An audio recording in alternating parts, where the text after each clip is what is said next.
ವಿಜಯನಗರ ಜಿಲ್ಲೆಯಲ್ಲಿ ಸರ್ ಧ್ವಜಾರೋಹಣ ಮಾಡೋದಕ್ಕೆ ವಿನಾಯಿತಿ ಇಲ್ಲ ಮಾಧ್ಯಮದಲ್ಲಿ ನೋಡಿದೆ ನಾನು ಆ ಥರ ತಪ್ಪು ಮಾಹಿತಿಯನ್ನು ಕೊಟ್ಟಿದ್ದಾರೆ. ನನಗೆ ಅವಕಾಶ ಫ್ಲ್ಯಾಗ್ ಹಾಸ್ಟ್ ಮಾಡೋದು ಅದು ಒಂದು ಸೌಭಾಗ್ಯ. ನನಗೆ 3 ಬಾರಿ 4ನೇ ಬಾರಿ ಇವತ್ತು ಮಂತ್ರಿ ಆಗಿರೋದು ನಾನು. ಕುಮಾರಸ್ವಾಮಿ ಸರ್ಕಾರದಲ್ಲೂ ಒಂದು ಬಾರಿ ಅವಕಾಶ ಸಿಕ್ಕಿತ್ತು ನನಗೆ. ಅದಾದಮೇಲೆ 2018 ಹಾವೇರಿ ಜಿಲ್ಲೆ ಉಸ್ತುವಾರಿ ಮಂತ್ರಿ ಆಗಿದ್ದೆ. ಅಲ್ಲೂ 2 ವರ್ಷ ನಾನು ಫ್ಲ್ಯಾಗ್ ಹಾಸ್ಟ್ ಮಾಡೋದು ಅವಕಾಶ ಸಿಕ್ಕಿತ್ತು. ಈಗ 23 ಸರ್ಕಾರ ಸಿದ್ದರಾಮಯ್ಯ ಅವರು ಮುಖ್ಯಮಂತ್ರಿ ಆದಮೇಲೆ ನನಗೆ ವಿಜಯನಗರ ಮತ್ತು ಬಳ್ಳಾರಿ ಜಿಲ್ಲಾ ಉಸ್ತುವಾರಿ ಮಂತ್ರಿ ಮಾಡಿದ್ದು. ಅಂದರೆ 1 ವರ್ಷ ಆದಮೇಲೆ 2 ವರ್ಷ ಬಳ್ಳಾರಿ ಉಸ್ತುವಾರಿ ಮಂತ್ರಿ ಆಗಿದೆ. 3 ವರ್ಷ ನಾನು ವಿಜಯನಗರಲ್ಲಿ ಫ್ಲ್ಯಾಗ್ ಹಾಸ್ಟ್ ಮಾಡಿದ್ದೀನಿ. ನಾನು ಕೇಳಿದ್ದೇನು ಮಾನ್ಯ ಮುಖ್ಯಮಂತ್ರಿಗಳಿಗೆ, ಸಿದ್ದರಾಮಯ್ಯ ಇರುವಾಗಲೂ ಹೇಳಿದ್ದೆ ನಾನು, ನನಗೆ ಜಿಲ್ಲಾ ಉಸ್ತುವಾರಿ ಮಂತ್ರಿ ಬೇಡ. ಏನಕ್ಕಂದರೆ ನನ್ನ ಕೆಲಸದ ಒತ್ತಡ ಜಾಸ್ತಿ, ನನ್ನ ಟೂರ್ ಜಾಸ್ತಿ ಇರ್ತದೆ. ಅದರಲ್ಲಿ ಜಿಲ್ಲೆಯಲ್ಲಿ ಟೈಮ್ ಕೊಡಬೇಕಾಗ್ತದೆ. ಜಿಲ್ಲೆಯಲ್ಲಿ ನಾನು ಟೈಮ್ ಕೊಡಲ್ಲ, ನಾನು ಜಿಲ್ಲಾ ಉಸ್ತುವಾರಿ ಬೇಡ ಅಂತ ಸಿದ್ದರಾಮಯ್ಯನಿಗೂ ಹೇಳಿದೆ. ಆಮೇಲೆ ಮೊನ್ನೆ ಈ ಸರ್ಕಾರ ಬಂದಾದಮೇಲೆ ನಮ್ಮ ನಾಯಕರಾದಂಥ DK ಶಿವಕುಮಾರ್ ಅವರು ಮುಖ್ಯಮಂತ್ರಿ ಆದಮೇಲೆ ಅವ್ರಿಗೊಂದು ಪತ್ರನ ಬರೆದಿದೆ, ಜಿಲ್ಲಾ ಉಸ್ತುವಾರಿ ಮಂತ್ರಿ ನನ್ನ ಬೇಡ, ನನಗೆ ಕೆಲಸದ ಒತ್ತಡ ಜಾಸ್ತಿ ಇದೆ ಅಂತ ಹೇಳ್ಬಿಟ್ಟು ಬೇರೆಯವ್ರಿಗೆ ಅವಕಾಶ ಮಾಡಿಕೊಡಿ ಅಂತ, ಬಸಪ್ಪನಿಗೆ ಮಾಡಿಕೊಡಿ ಅಂತ ನಾನೇ ಕೇಳ್ಕೊಂಡಿದ್ದೀನಿ. ಏನಕ್ಕೆ ಒಬ್ಬ ಪೌರ ಕಾರ್ಮಿಕ ಮಂತ್ರಿ ಆಗೋದು ನಮಗೆಲ್ಲ ಖುಷಿ ಇದೆ. ನನ್ನ ಅನ್ಸಿಗೆ ಯಾವ ಪಕ್ಷದಲ್ಲೂ ಒಬ್ಬ ಪೌರ ಕಾರ್ಮಿಕ ಮಂತ್ರಿ ಆಗೋಕ್ಕೆ ಸಾಧ್ಯ ಆಗಲಿಲ್ಲ.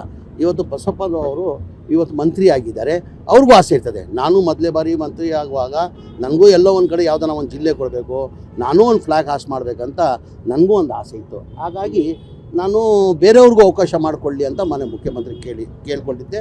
ಆ ಕಾರಣಕ್ಕೆ ಬಸಪ್ಪನ್ನ ಇವತ್ತು ವಿಜಯನಗರ ಜಿಲ್ಲೆಗೆ ಹಾಕಿದ್ದಾರೆ. ಅದು ಬಿಟ್ಟು ಇದು BJPಯವ್ರ ರಾಜಕೀಯ. ಈಗ ದೇಶದ ಅಭಿಮಾನ ನಾವು BJPಯಿಂದ ಕಲಿಯೋದು ಅಗತ್ಯ ಇಲ್ಲ. ನಮಗೆ ದೇಶಕ್ಕೆ ಯಾರು ಮಾಡಿದ್ದಾರೆ, ಸ್ವಾತಂತ್ರ್ಯ ಯಾರಿಂದ ಬಂದಿದೆ ಅಂತ ದೇಶಕ್ಕೆ ಜನಕ್ಕೆ ಗೊತ್ತಿದೆ. ನನಗೆ ದೇಶದ ಜನಕ್ಕೆ ಗೊತ್ತಿದೆ ಸ್ವಾತಂತ್ರ್ಯದಲ್ಲಿ BJPಯವ್ರ ಪಾತ್ರ ಏನಿತ್ತು, RSS ಪಾತ್ರ ಏನಿತ್ತು. ನಾನು ಹೇಳೋಕ್ಕೆ ಹೋಗಲ್ಲ, ನಾನು ಹೇಳೋಕ್ಕೆ ಅದು ಹೋಗಲ್ಲ. ಅವರಿಂದ ನಾನು ಕಲಿಯೋದು ಬೇಕಾಗಿಲ್ಲ. ನಾನು ಎಲ್ಲ ಯಾವುದನ್ನ ಸಭೆದಲ್ಲಿ ಹೋದರೂ ಹೇಳ್ತೀನಿ. ನಾನು ಮುಸ್ಲಿಮ್ ಆಗಿರ್ಬೋದು, ಅದಕ್ಕಿಂತ ಮುಂಚೆ ನಾನೊಬ್ಬ ಹಿಂದೂಸ್ತಾನಿ ಕನ್ನಡಿಗ, ಆಮೇಲೆ ಮುಸ್ಲಿಮ್ ಅಂತೀನಿ ನಾನು. ಈಗ ಧ್ವಜಾರೋಹಣ ಆದ ಬಳಿಕ ಬೇಕಿದ್ರೆ ಜಿಲ್ಲಾ ಉಸ್ತುವಾರಿಯನ್ನ ಬದಲು ಮಾಡ್ಕೊಳ್ಬೇಕಾಗಿತ್ತು. ಇಲ್ಲ, ಸಮಯ ಇರಲಿಲ್ಲ.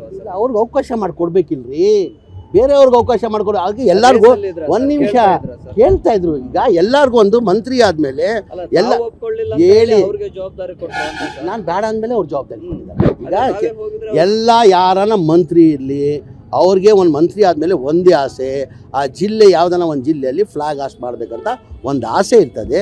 ನಾನು ಮಾಡಿದ್ದೀನಿ. 3 ಹೇಳಿಕೆ ನಾನು ಕಂಪ್ಲೀಟ್ ಮಾಡಕ್ಕೆ ಕೊಡ್ಬೇಕು ತಾನೆ. ನೀವು ನನಗೆ ಕಂಪ್ಲೀಟ್ ಮಾಡಕ್ಕೆ ಕೊಡಿ, ಆಮೇಲೆ ನೀವು ಕೇಳಿ ಉತ್ತರ ಕೊಡ್ತೀನಿ.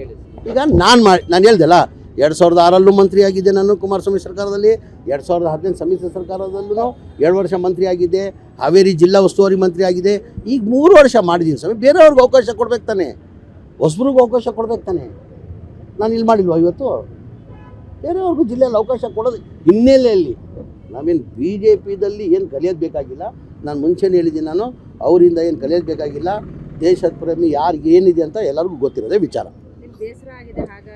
ಖಂಡಿತ ಏನು ಬೇಸರ ಇಲ್ಲ. ನಾನೇನಕ್ಕೆ ಸಿದ್ದರಾಮಯ್ಯ ಟೈಮಲ್ಲಿ ಏನಕ್ಕೆ ಕೇಳ್ಕೊಂಡೆ? ನಾನು ಬೇಕಾದ ಪತ್ರ ನಿಮ್ಗೆ ಕೊಡ್ತೀನಿ, ನಾನು ಮಾಧ್ಯಮದಲ್ಲಿ ಕೊಡ್ತೀನಿ. ನಾನು ಸಿದ್ದರಾಮಯ್ಯ ಮುಖ್ಯಮಂತ್ರಿ ಇರುವಾಗಲೇ ಆವಾಗಲೇ ಪತ್ರ ಬರೆದಿದ್ದೀನಿ ನಾನು. ಸರ್, ನಾನು ಜಿಲ್ಲಾ ಉಸ್ತುವಾರಿ ಮಂತ್ರಿ ಬೇಡ, ನನ್ನ ಕೆಲಸದ ಒತ್ತಡ ಜಾಸ್ತಿ ಇದೆ.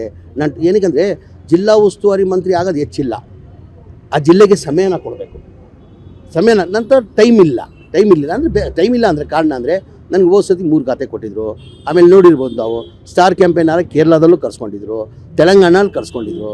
ಈಗ UP ಎಲೆಕ್ಷನ್ ಬರ್ತಾಯಿದೆ, GB ಎಲೆಕ್ಷನ್ ಬರ್ತಾಯಿದೆ. ಜಿಲ್ಲಾ ಉಸ್ತುವಾರಿ ಮಂತ್ರಿ ತೊಗೊಂಡ್ರೆ ಜವಾಬ್ದಾರಿಯನ್ನು ನಿಭಾಯಿಸಬೇಕು. ಅಂದರೆ ಟೈಮ್ ಕೊಡಬೇಕಾಗ್ತದೆ, ಜಿಲ್ಲೆಗೆ ಟೈಮ್ ಕೊಡಬೇಕಾಗ್ತದೆ. ಈಗ ಅದೇ ಚುನಾವಣಾ ಪ್ರಚಾರಗಳಿಗೆಲ್ಲ ಬೇರೆ ಬೇರೆ ಕಡೆ ಎಲ್ಲ ಹೋಗ್ತಾರೆ, ಧ್ವಜಾರೋಹಣಕ್ಕೆ ಜವಾಬ್ದಾರಿಯನ್ನ ತೆಗೆದುಕೊಳ್ತಾ ಇಲ್ಲ ಅನ್ನುವಂಥ ಅಸಮಾಧಾನ ಇದೆ. ಯಾರು ಏನಕ್ಕೆ ಅಸಮಾಧಾನ? ಫ್ಲ್ಯಾಗ್ ಹಾಸ್ಟ್ ಮಾಡಿಲ್ವ ನಾನು ಚಾಮರಾಜಪೇಟೆಯಲ್ಲಿ? ಎಲ್ಲ ಒಂದು ಕಡೆ ಮಾಡ್ಬೇಕು ತಾನೆ, ಜಿಲ್ಲೆಯಲ್ಲೇ ಮಾಡ್ಬೇಕಂತ ಏನಿದೆ? ಜಿಲ್ಲಾ ಉಸ್ತುವಾರಿಗಳಾಗಿ ಮಾಡೋದು ಬೇರೆ. ಇಲ್ಲಿ ನೋಡಿ, ಫ್ಲ್ಯಾಗ್ ನಾನೇ ಮಾಡಿರೋದು ನೋಡಿ. ಅಲ್ಲಿ ನಮ್ಮ ಆಫೀಸ್ ಮುಂದೆ, ಚಾಮರಾಜ ಆಫೀಸ್ ಮುಂದೆ, ಅದು ಇವತ್ತು ಚಾಮರಾಜಪೇಟೆ ಈದ್ಗೆ ಮೈದಾನದಲ್ಲಿ ಮಾಡಿದ್ದೀವಿ ನಾವು. ಎಲ್ಲರಿಗಿಂತ ಖುಷಿ ನಾನು ತಂದಿರೋದಂದರೆ, ಚಾಮರಾಜಪೇಟೆ ನಾನು 22ರಲ್ಲಿ ಮಾಡಿದ್ಬಿಟ್ರೆ 23ರಲ್ಲಿ ಮಂತ್ರಿ ಆದೆ. ನಾನು 3 ವರ್ಷದಿಂದ ನಾನು ಚಾಮರಾಜಪೇಟೆಯಲ್ಲಿ ಫ್ಲ್ಯಾಗ್ ಹಾಸ್ಟ್ ಮಾಡಿರಲಿಲ್ಲ.